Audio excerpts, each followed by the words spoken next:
Hello. This video will be 5 traps in the Smith-Morra Gambit.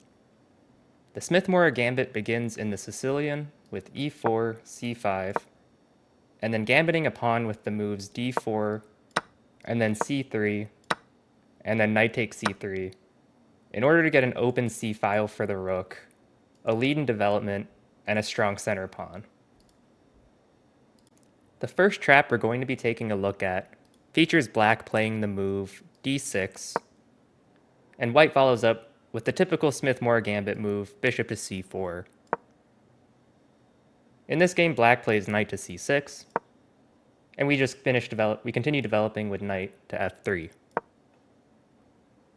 Now, in this game, black plays a natural-looking move of bishop to g4 in order to pin the knight to our queen.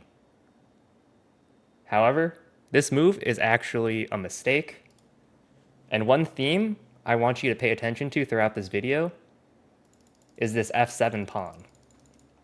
Because the move we play in this position is bishop takes f7 check.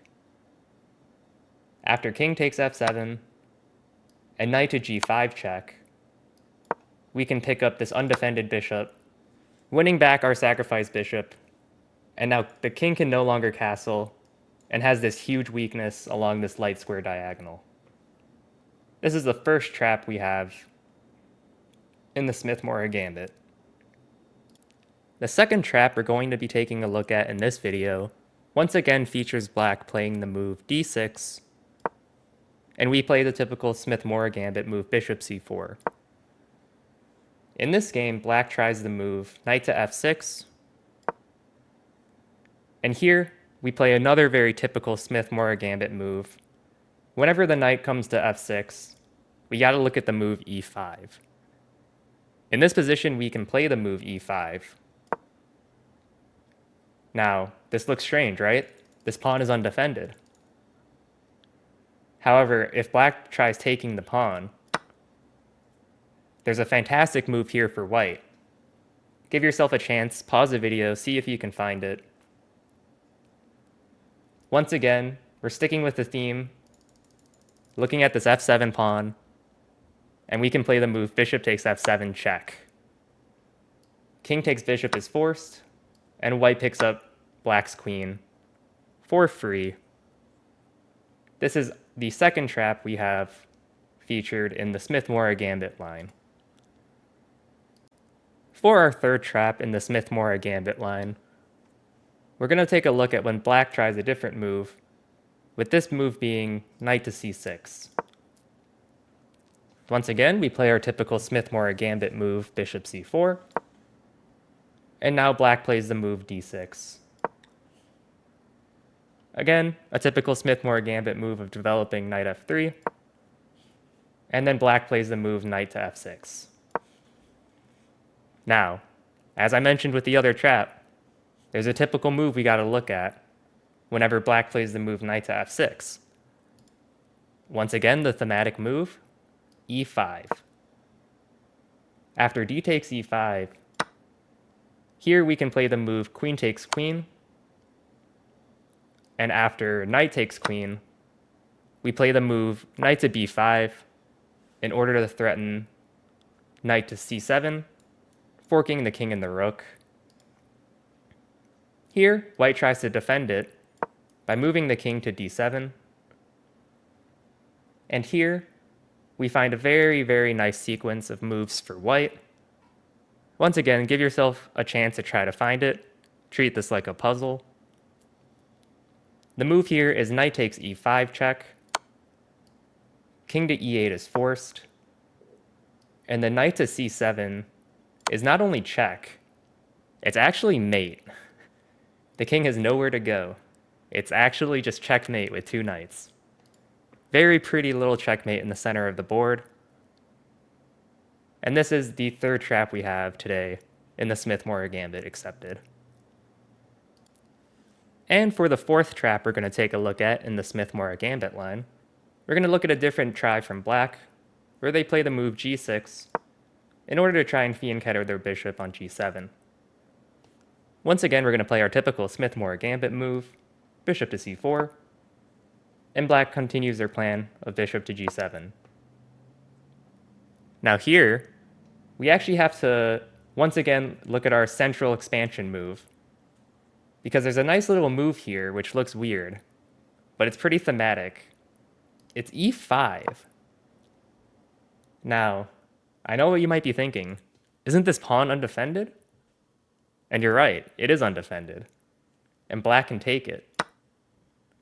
But remember the other theme we have in the Smith-Morra. The f7 pawn. Bishop takes f7 check.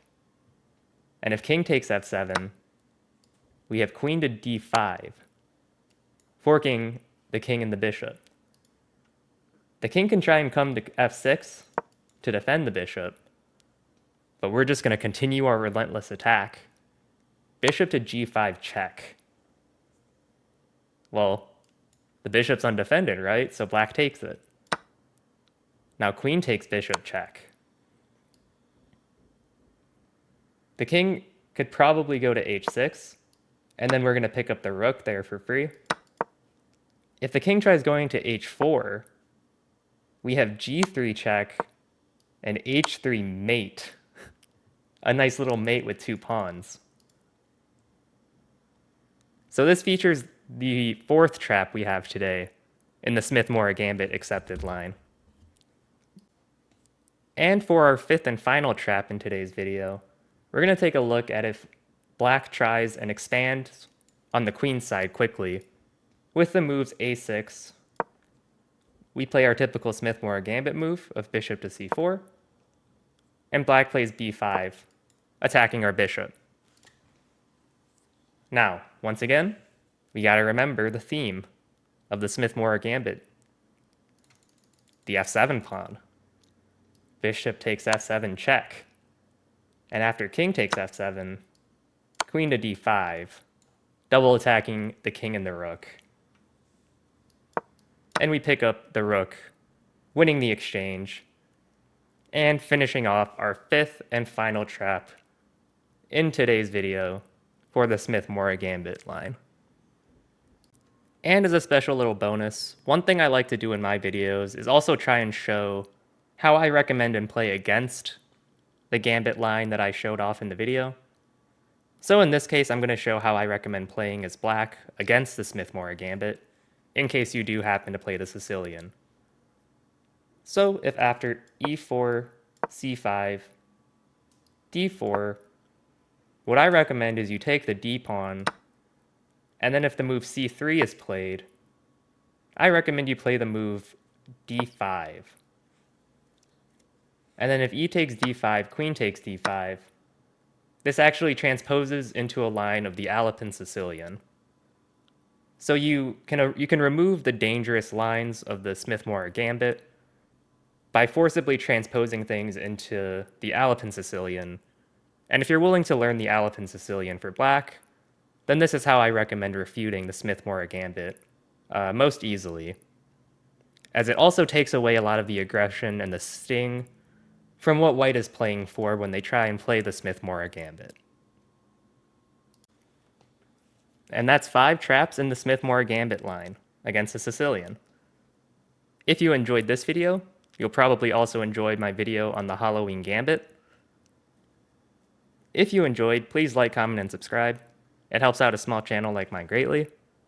But other than that, good luck in your future chess games, have a good rest of your day, and goodbye.